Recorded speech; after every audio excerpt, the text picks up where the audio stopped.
I'm Tina Zink, the Serene stamper and independent Stampin' Up! Demonstrator in Nova Scotia, Canada. And in today's video, I'm going to share with you some cards that I've been making. Now, I love sending cards in the mail. To me, it's like getting a hug in the mail. Now, I'm actually a bit behind in my card mailing. So yesterday I took some time, I embossed a bunch of cards, watercolored them, and then this morning I die cut and put them all together. So all said and done, in about 3 hours, I've put together just shy of 40 cards. And I'm really pleased with how they turned out. So I thought I'd share the process of making these cards, and there's a little stenciling involved. It's just some emboss resist, so a little bit of everything, but lots of fun. That's the whole point, right? Having fun when you're making your cards.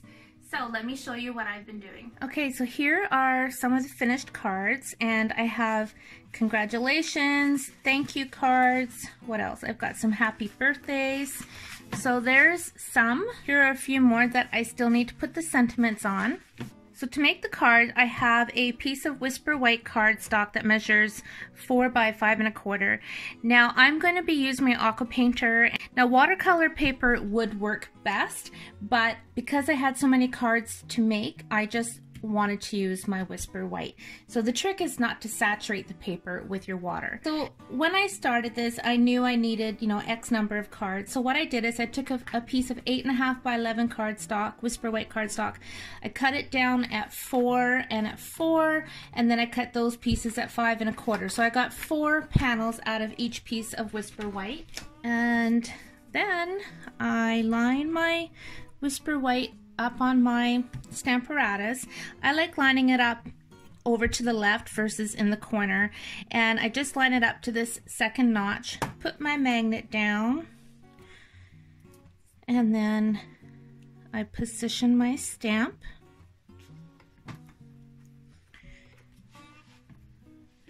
Now because I am heat embossing, I am inking this with my Versamark ink pad. Now I emboss with Whisper White powder, I emboss with clear, copper, silver, and gold. So I got a real variety, and I'll show you at the end of the video the different cards. So then all I did is I just kept stamping, stamping, stamping, and once I had, maybe 5 or 6, then I would sprinkle on the embossing powder and heat set it, and then go back and stamp a bunch more, and then sprinkle on my powder, heat set them, and repeat. Okay, I'm going to emboss this one in gold. When I first discovered stamping, I was 15 years old, roundabout, which would have been 1985, and heat embossing was one of the first things shown to me, and I was completely wowed. And all these years later, I'm still wowed by simple heat embossing. So now that I've got my powder on, I'm going to zap it with my heat tool.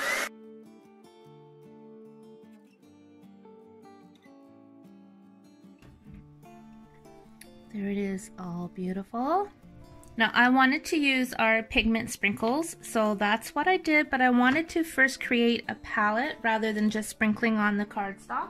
If this were watercolor paper, then I would have done that, but I wanted to have my powders already mixed with the water. Okay, I have a plastic plate, and all I'm gonna do is sprinkle on some of my pigment powder. So a little goes a long way. And this was funny, when I first opened it, I thought it's supposed to be green, but the powder is orange. No, it's green, don't you worry. So just a tiny, tiny little bit. And I'm just going to use a couple colors just to show you. I did my magnolias in all different colors. I'm going to use a little bit of the mango medley. Oh, forgot to open it, that helps. Here we go. That's going to give me a lot of paint. I actually have a few projects I want to work on today, so I can keep using this, which is pretty awesome. I'm going to use some of my Melon Mambo. I think that's probably it. All the colors are gorgeous. Okay, so I have my aqua painter filled up with water. All I'm going to do is squeeze a few drops onto my powders. I'm actually just squeezing a couple drops. And I'm going to color in my green first. So I'm going to go ahead and mix that in. Now the aqua painter has squeezed up a lot of that paint. So this is loaded with paint. So I'm going to bring this up close so you can see. All I'm going to do is gently squeeze my aqua painter and all that color is going to flow out. And because this is heat embossed, all the lines of this stamp are going to resist, and that is going to keep the color in the image. So after I stamped and embossed all my flowers, then I went back and I colored all of the leaves. Then I cleaned my aqua painter and I went and colored all of the flowers. And it goes pretty fast, and I did that this morning with my morning coffee, and it was just a very nice, relaxing way to start the day. So I'm just adding a bit more color in there. And you can make it as dark as you wish just by adding more of that ink. Now before I go into that next color, I'm just going to squeeze my aqua painter onto the paper towel until the water comes out clear.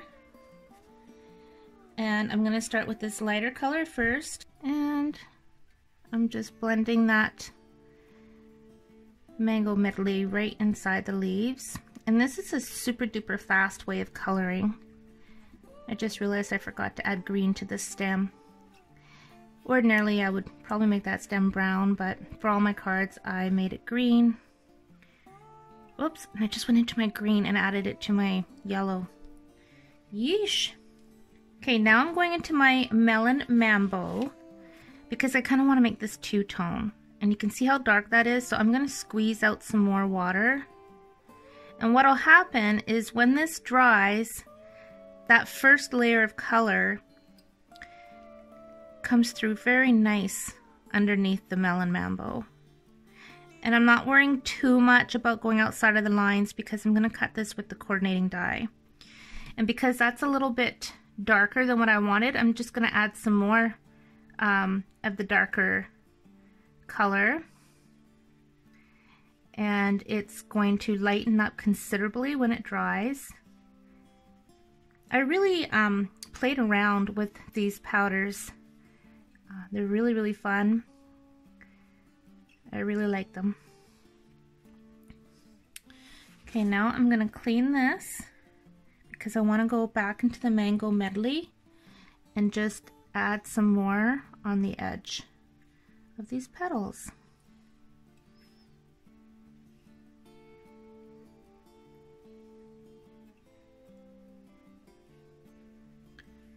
Okay, I think that's good.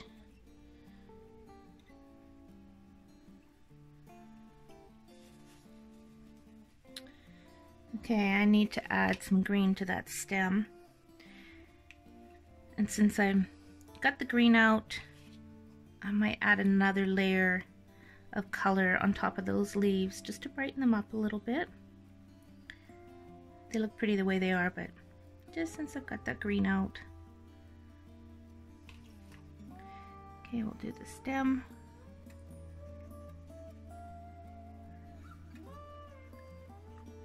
It adds a really nice subtle touch of shading.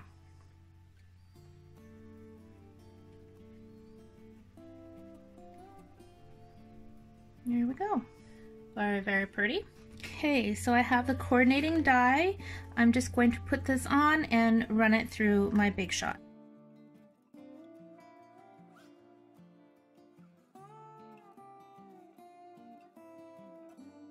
So while this is drying, I'm going to move on to the next step of the card.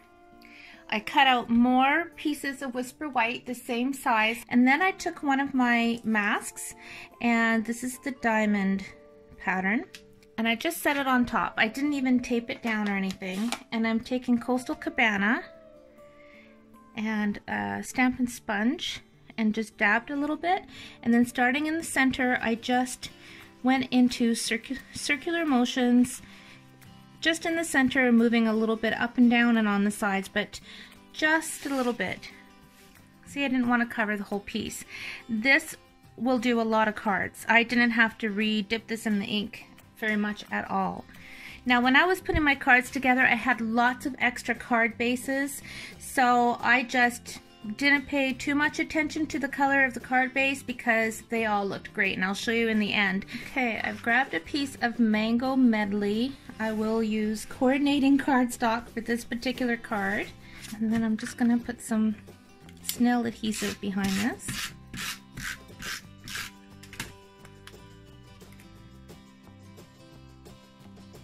Now I cut my card at 11 by 4 1/4, so it's going to open a little bit differently. And then I have computer paper that I already keep cut next to my desk, so I always have a big stack of this computer paper, and then I just put a little adhesive on the top and stick it inside my card. And I know I could put more adhesive down here, but this works and it saves on adhesive. And sometimes I stamp inside my cards, sometimes I don't. Okay, so I'm gonna take 3 dimensionals. And this isn't quite dry. Pretend that it is. Okay. And I'm gonna put that on just like that. Now because I had so many cards and so many different sentiments, I took a piece of basic black, I lightly gave it a rub with the embossing buddy, and then I stamped all kinds of sentiments, and I did them in batches. So I did all my thank yous, sprinkled them with Whisper White embossing powder and heat set them, and then happy birthdays. Some of these are from paper pumpkin kits, and then I just cut them as I needed them. So I'm gonna go ahead and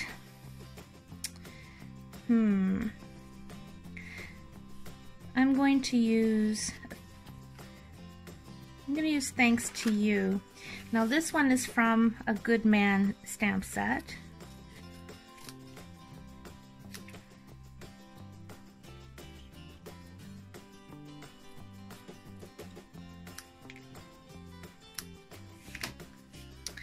And then you just decide if you want to put it over here or put it over there. I'm going to put it on this side. So I'm using up the edges of my Stampin' Dimensionals, and I just snip along the edge and then take off a little piece and then put a little bit of glue on this side. Peel off the backing, and then I'm just going to position this right over top right there.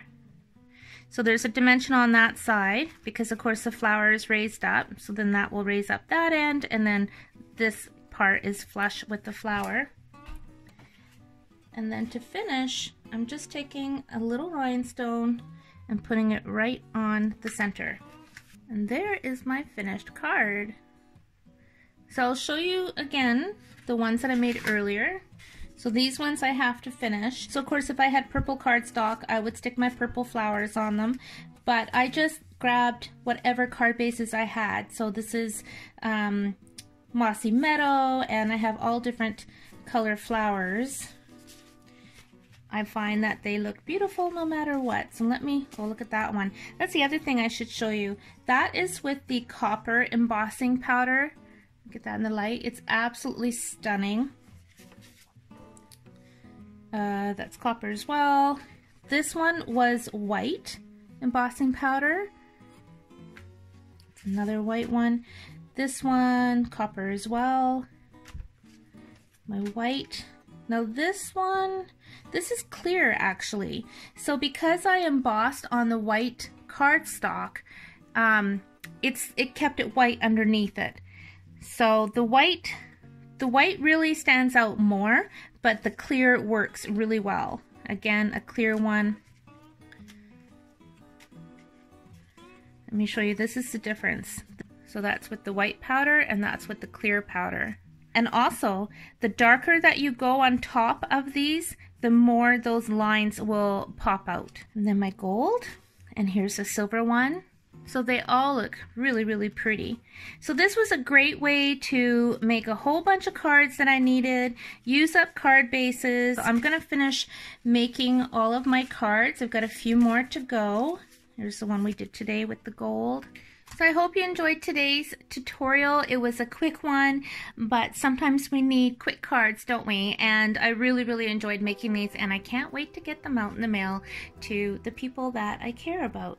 So thank you for watching. Please remember to hit the subscribe button if you haven't already, and the little bell next to it so you're notified every time I upload a video. Have a great day and happy stamping.